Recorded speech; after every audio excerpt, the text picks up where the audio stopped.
রচনা তার শাশুড়ি মা কমলা দেবী, স্বামী প্রীতম এবং 10 ননদকে নিয়ে বাস করে।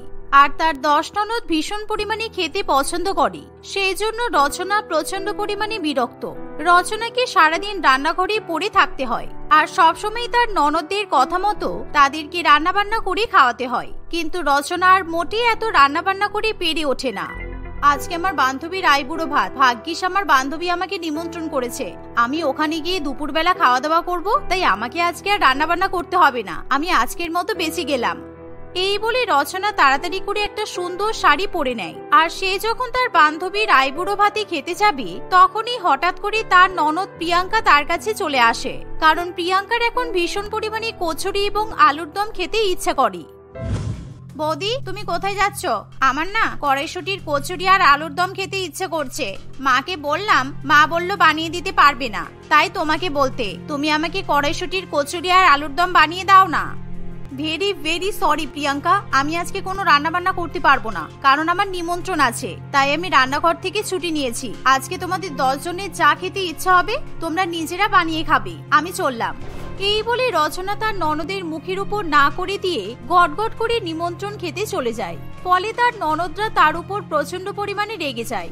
রচনা তখনই, কখনোই হতে পারে না, আমারও ভীষণ খিদে পেয়েছে, আর আমার রাগ হলে কিন্তু আরো বেশি বেশি খিদে পায়। বৌদি আমাদের জন্য রান্না না করেই চলে গেছে, তাহলে বৌদিকে তো শাস্তি দিতেই হবে। তোরা চল সবাই, আমরা একসঙ্গে রান্নাঘরে যাই।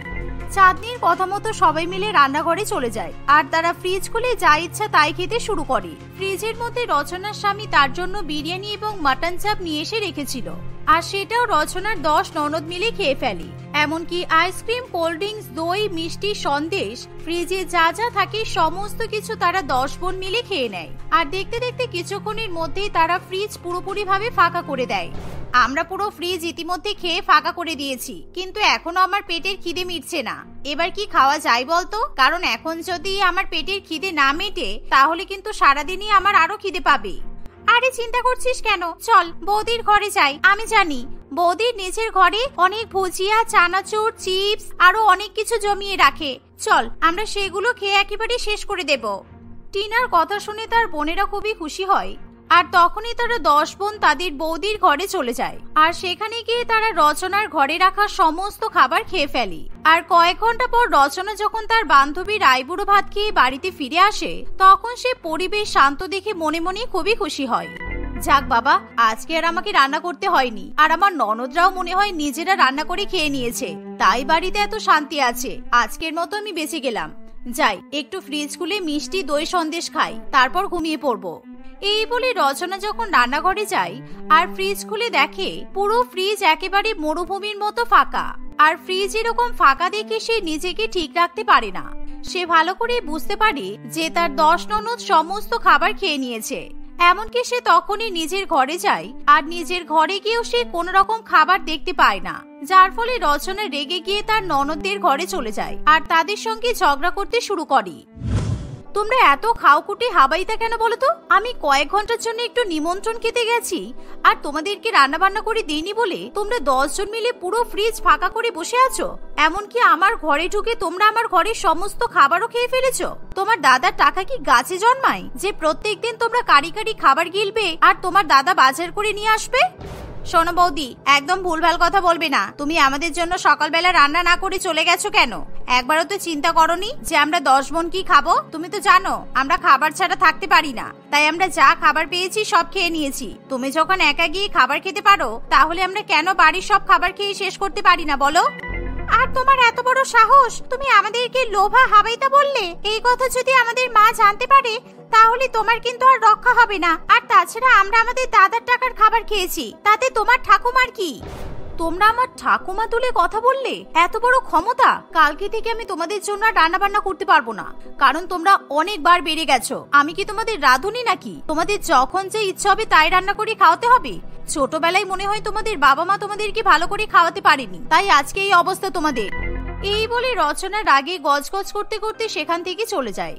অন্যদিকে রচনার কথা শুনে তার 10 ননদ প্রচন্ড পরিমাণে অপমানিত বোধ করে। তাই তারা মনে মনে ঠিক করে যে এবার তারা বৌদিকে এত পরিমাণে জ্বালাবে যে বৌদি তাদের কাছে এসে ক্ষমা চাইতে বাধ্য হবে।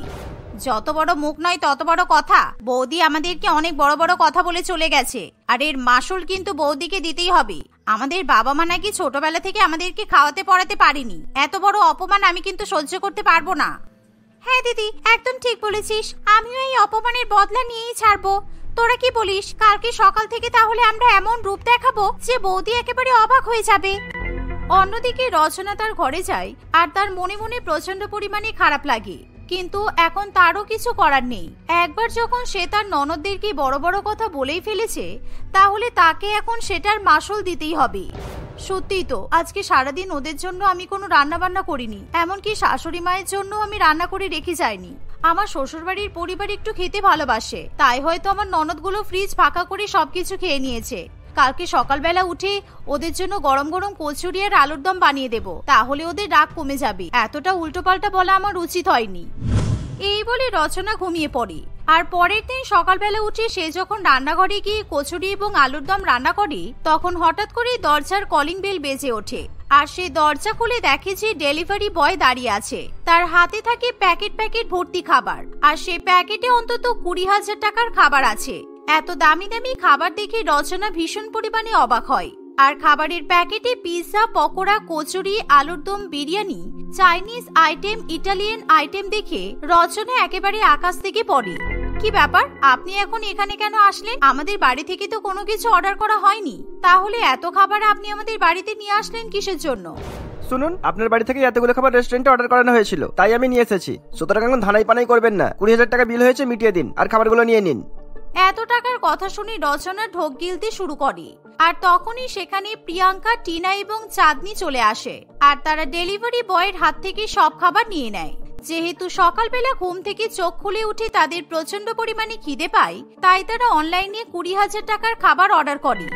তোমরা 10 জন মিলে 20,000 টাকার খাবার অর্ডার করেছো, আর আমি তোমাদের জন্য সকালবেলা ঘুম থেকে উঠে যে কচুরি আর আলুর দম রান্না করছি, সেগুলো কি হবে? আর এতগুলো খাবারের টাকা কে দেবে শুনি?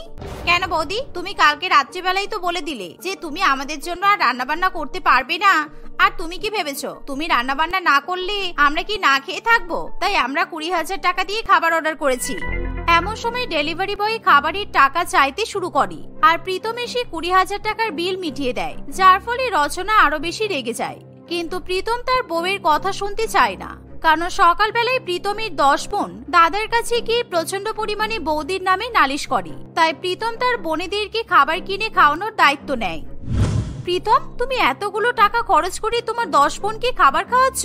তুমি জানো না যে সংসার চালাতে কত টাকা খরচা হয়? তারপর তুমি যদি এভাবে তোমার বোনেদের খাবারের পেছনে টাকা নষ্ট করো, তাহলে আমাদের কি হবে? চুপ করো, তুমি কালকে আমার 10 বোনকে অনেক অপমান করেছো, আর তোমার এত বড় সাহস যে তুমি ওদেরকে বলেছো আমার মা বাবাদেরকে ছোটবেলায় খাওয়া পড়া করাইনি, সেই জন্যই ওরা লোভী হয়ে উঠেছে। তুমি এই কথাগুলো বলে মোটেই ঠিক করোনি, তাই আজকে থেকে ওরা যা ইচ্ছে তাই খাবে, আর টাকা আমি দেবো, তোমাকে চিন্তা করতে হবে না। এই বলে প্রীতম ঘরে চলে যায়, আর রচনা সব ননদ তার উপর হাসতে শুরু করে। তারা টেবিলে বসে দামি দামি খাবার খেতে শুরু করে দেয়, এমনকি রচনাকে তারা একটা খাবারের দানা পর্যন্ত দেয় না, যার ফলে রচনা প্রচন্ড পরিমাণে রেগে যায়। আমি বেশি ভালো মানুষই দেখিয়ে আজকে ওদের জন্য রান্না করতে গেলাম, আর ওরা আমার সঙ্গে এরকম ব্যবহার করলো। ঠিক আছে, আমিও দেখবো ওরা আমাকে অপমান করে কতদিন থাকতে পারে। আমিও ওদেরকে ছাড়বো না। ওদের সব থেকে বড় দুর্বলতা হলো ওরা লোভী। এই ভেবে রচনা ঘরে চলে যায়, আর রচনার 10 ননদ মুহূর্তের মধ্যেই সমস্ত খাবার খেয়ে শেষ করে ফেলে। এভাবেই দেখতে দেখতে আরো কিছুদিন কাটে, আর প্রত্যেকদিন এখন প্রীতমের 10 বোন টাকা খরচ করে বাইরে থেকে খাবার খায়। কিন্তু একভাবে বাইরের খাবার খাওয়ার ফলে তাদের মুখের স্বাদ একেবারে নষ্ট হয়ে যায়। আজকে আমার ভীষণ গরম গরম মোমো খেতে ইচ্ছে করছে, আর শীতটা আস্তে আস্তে পড়ছে, তাই আমি ভাবছি আজকে আমার জন্য স্পেশালি বেশি বেশি করে চিকেন মোমো তৈরি করব, আর একা একা বসে বসে খাবো। ভালোই হয়েছে এই বাড়িতে আমার 10 ননদ আমার হাতের কোনো খাবার খেতে চাই না, তা না হলে আমাকে আবার আমার মোমোর ভাগ দিতে হতো। এই বলে রচনা রান্নাঘরে চলে যায়, আর সে নিজের জন্য প্রায় 100 পিস গরম গরম চিকেন মোমো রান্না করে। আর তার 10 ননদ লুকিয়ে লুকিয়ে বৌদিকে এরকম মোমো রান্না করতে দেখে ফেলে। এর ফলে তাদের প্রচন্ড পরিমাণে মোমো খাওয়ার জন্য লোভ হয়। উফ, আজকে মোমোগুলো সব থেকে বেশি টেস্টি হয়েছে। আমি চিকেনের জুস দিয়ে বেশি বেশি করে স্বাদ করে মোমো রান্না করেছি। কারোর যদি ইচ্ছে হয় তারা খেতেই পারে, কিন্তু আমার সঙ্গে খারাপ ব্যবহার করার জন্য তাদেরকে ক্ষমা চাইতে হবে। বৌদির মুখে এমন কথা শুনে 10 ননদ প্রচন্ড পরিমাণে খুশি হয়। আর তারা যেহেতু পেটুক তাই তারা তখনই রচনার কাছে ক্ষমা চেয়ে নেয়, কারণ তারা জানে বৌদির কাছে ক্ষমা চেয়ে নিলে তারা আজকে বেশি বেশি পরিমাণে মোমো খেতে পারবে।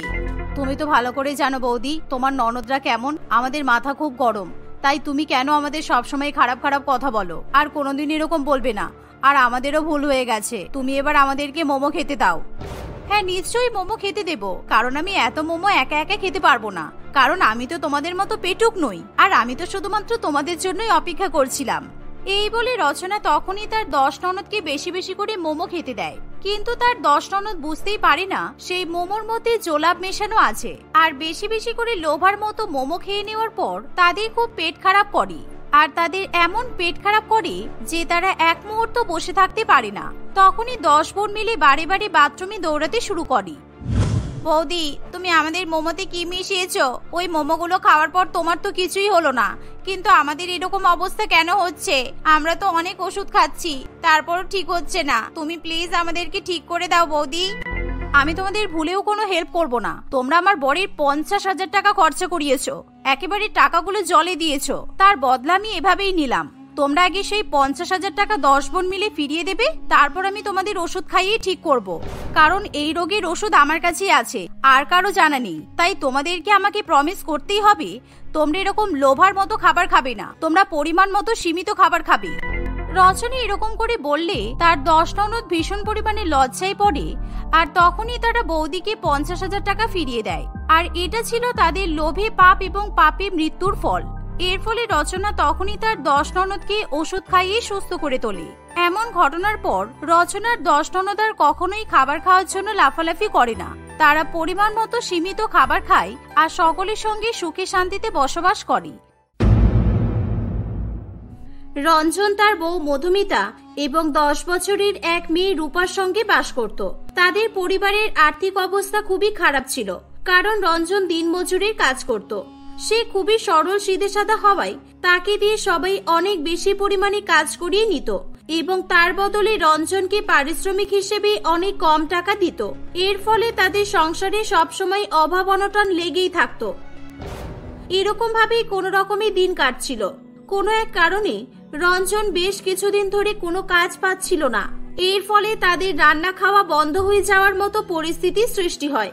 মা, আমার খুব খিদে পেয়েছে, সকালবেলা তো আমরা কিছু খাইনি, এখন তো দুপুর হয়ে গেল, আমরা কি এখনো কিছু খাবো না? মধুমিতা, দেখো না রান্নাঘরে কোনো খাবার যদি থাকে তাহলে রূপাকে দাও, আমরা না হয় খিদে সহ্য করে থাকতে পারবো, কিন্তু তো বাচ্চা, এ তো আমাদের মতো আর খিদে সহ্য করতে পারবে না। রান্নাঘরে তো কিছুই নেই, আমি একে কি খেতে দেব বলো? ঠিক আছে দাঁড়াও, আমি দেখছি কিছু পাই কিনা। এই বলে মধুমিতা রান্নাঘরে যায়। সে ভালো করে জানতো রান্নাঘরে কোনো খাবার নেই, তবুও সে মনে কোনো এক আশা নিয়ে রান্নাঘরে রাখা কৌটোগুলো হাতড়াতে থাকে। সে হঠাৎ করে একটা কৌটো তুলে দেখে কৌটোটা খুবই ভারী। এই কৌটোটা এত ভারী কেন? কি আছে এতে? দেখি তো। ও, এটা তো হজমি। আমি এটা বানিয়ে রেখেছিলাম, অনেকদিন হয়ে গেছে বলে ভুলে গেছি। খাওয়ার মতো তো কিছুই নেই, এক কাজ করি, এই হজমিগুলোই ওদেরকে খেতে দিই। মধুমিতা দুটো পাত্রে করে হজমি নিয়ে বাইরে বেরিয়ে আসে। হজমি দেখে রূপা বলে, মা, তুমি আমাদেরকে হজমোলা খেতে দিচ্ছ কেন? খালি পেটে কেউ হজমোলা খায় নাকি? হজমোলা তো মানুষের খাবার হজম করে, আমরা তো সকাল থেকে কিছুই খাইনি, তাহলে আমরা হজমোলা কেন খাবো? হজমোলা খাবার হজম করতে সাহায্য করে। কি করব বল মা, বাড়িতে তো আর কিছুই নেই, খিদে পেয়েছে, কিছু একটা অন্তত খেতে তো হবেই।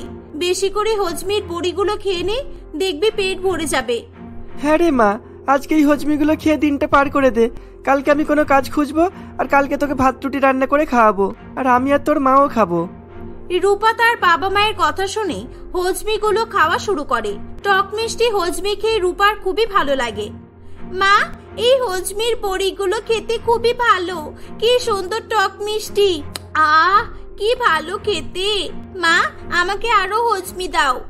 হ্যাঁ, রূপা ঠিকই বলছে, সত্যি হজমির বড়িগুলো খেতে দারুণ হয়েছে, আরো থাকলে আমাকে দাও, টক মিষ্টি খেতে খুব ভালো লাগছে। হ্যাঁ হ্যাঁ, অনেক আছে, দাঁড়াও আমি নিয়ে আসছি।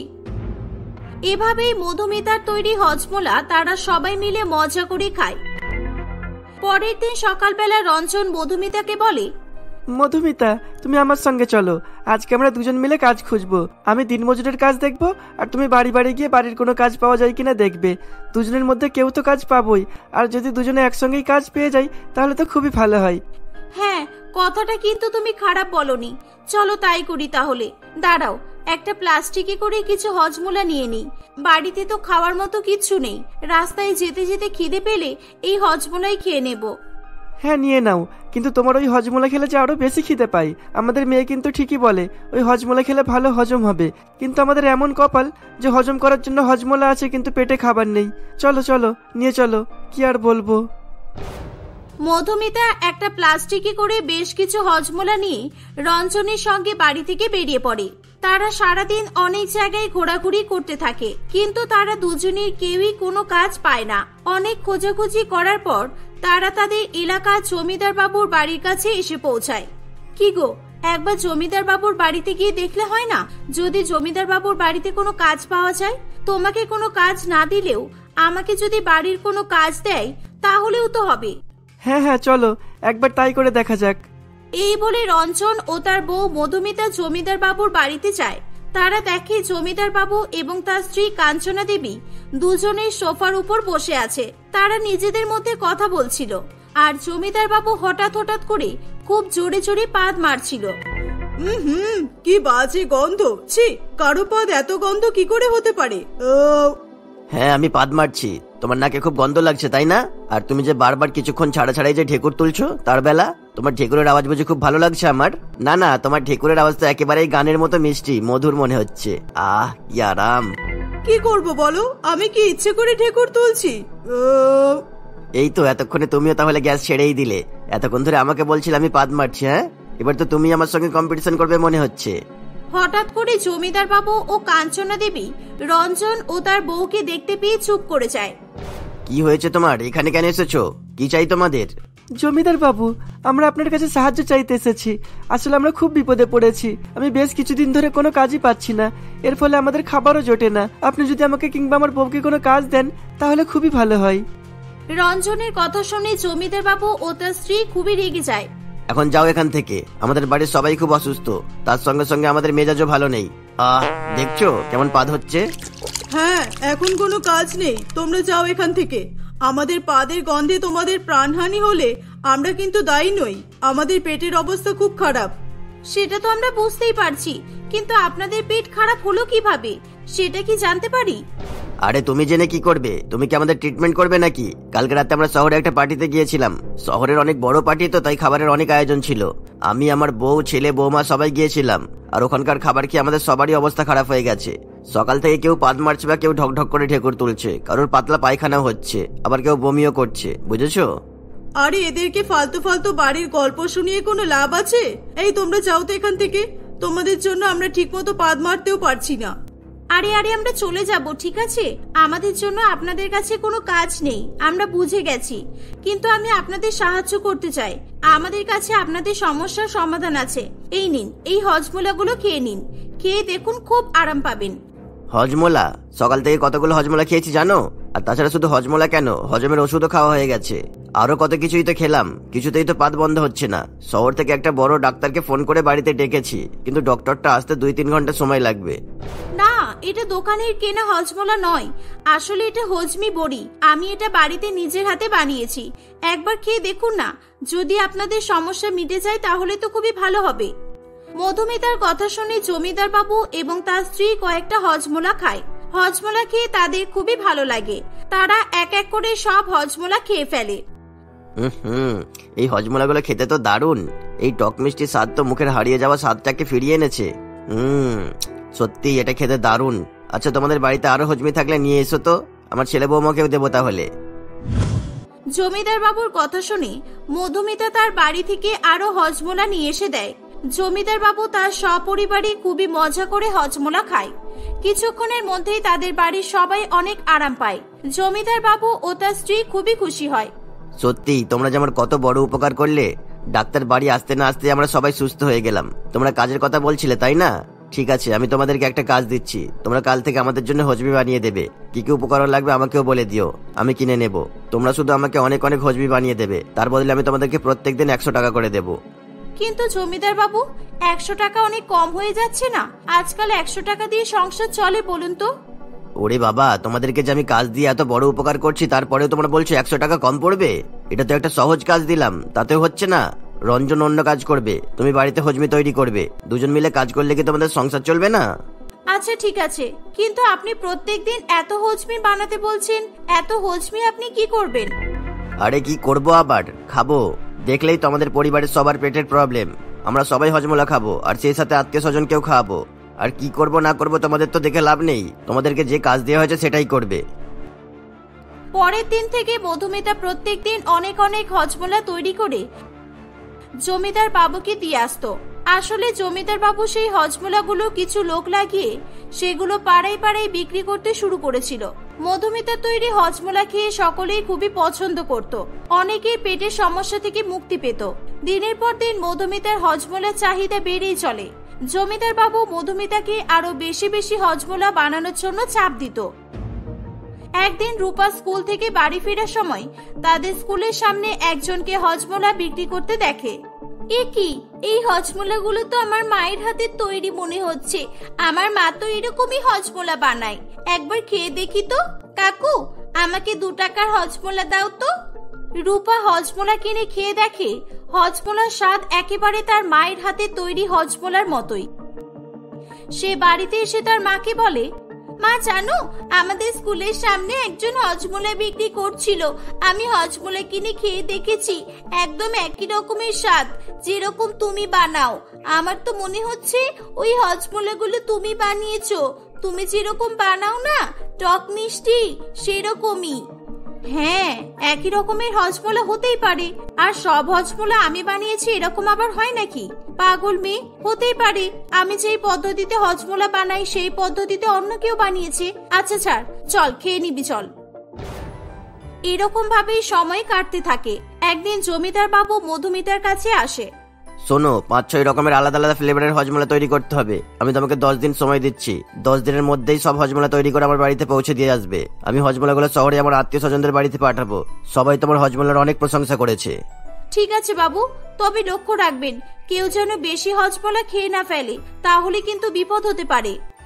জমিদার বাবু চলে গেলে মধুমিতা মনে মনে ভাবে, এত হজমোলা জমিদার বাবু করেনটা কি? প্রত্যেকদিন এত এত হজমোলা মানুষ কিভাবে খায়? কিছু তো একটা ব্যাপার আছে। এত হজমোলা মানুষ কিভাবে খেতে পারে? ওনার কত আত্মীয় স্বজন আছেন? 10 দিনের মধ্যে মধুমিতা বিভিন্ন ফ্লেভারের নানান রকমের হজমোলা তৈরি করে জমিদার বাবুকে দিয়ে আসে। কিছুদিন পরেই তাদের গ্রামে একটা অনেক বড় মেলা বসেছিল। রূপা মেলায় যাওয়ার জন্য জেদ করতে থাকে, তাই তার বাবা মা তাকে নিয়ে মেলায় যায়। বাবা, মা, ওই দেখো, ওই লোকটা আমাদের স্কুলের ওখানে হজমোলা বিক্রি করে। এই দেখো, এবার মেলাতেও বিক্রি করছে। চলো, তোমরা খেয়ে দেখবে, একেবারে মায়ের মতো হজমোলা। এ কি, হরিশ্চন্দ্র হজমোলা সেন্টার? কি গো, আমাদের জমিদার বাবুর নাম তো হরিশ্চন্দ্র। হরিশ্চন্দ্র হজমোলা? কি গো, এই হজমোলাগুলো তো সব আমার বানানো। তার মানে এতদিন ধরে জমিদার বাবু আমাদেরকে ঠকাচ্ছিলেন। উনি আমাদের তৈরি হজমোলা নিজের নাম দিয়ে বিক্রি করছেন। এই যে, আপনাকে হজমোলাগুলো জমিদার বাবু বিক্রি করতে দিয়েছেন? হ্যাঁ, আমি তো অনেকদিন ধরেই হজমোলা বিক্রি করছি। জমিদার বাবুর হজমোলা অনেক ফেমাস, প্রত্যেকদিন অনেক টাকা লাভ হয় ওনার। আর শুধু আমাদের গ্রামে নয়, উনি শহরেও ওনার হজমোলার দোকান খুলে ফেলেছেন। আমাদের গ্রামের মানুষ, শহরের মানুষ সবাই এই হজমোলা খুব পছন্দ করে। আপনারাও খেয়ে দেখুন, খুব ভালো লাগবে। না না, আমাদের লাগবে না। দেখেছো রঞ্জন, জমিদার বাবু আমাদেরকে কিভাবে ঠকালো। আমরা আর জমিদার বাবুকে হজমোলা বানিয়ে দেব না। এবার আমরা নিজেই হজমোলা বানিয়ে আমাদের নিজেদের নামে বিক্রি করব। পরের দিন থেকে মধুমিতা হজমোলা বানায় এবং রঞ্জন সেগুলো নিয়ে পাড়ায় পাড়ায় বিক্রি করতে শুরু করে। তারা জমিদার বাবুকে হজমোলা বানিয়ে দেয় না। জমিদার বাবু অনেক লোককে দিয়ে হজমোলা বানানোর চেষ্টা করে, কিন্তু মধুমিতার মতো হজমোলা কেউ বানাতে পারে না। সময়ের সঙ্গে সঙ্গে মধুমিতা ও রঞ্জন জীবনে অনেক উন্নতি করে ফেলে। তারা তাদের এলাকায় একটা অনেক বড় দোকান খুলে ফেলে। পরবর্তীকালে শহর থেকে তারা অনেক বড় বড় অর্ডার পায়। এরকম ভাবেই মধুমিতার হজমোলা তাদের জীবন পরিবর্তন করতে সক্ষম হয়।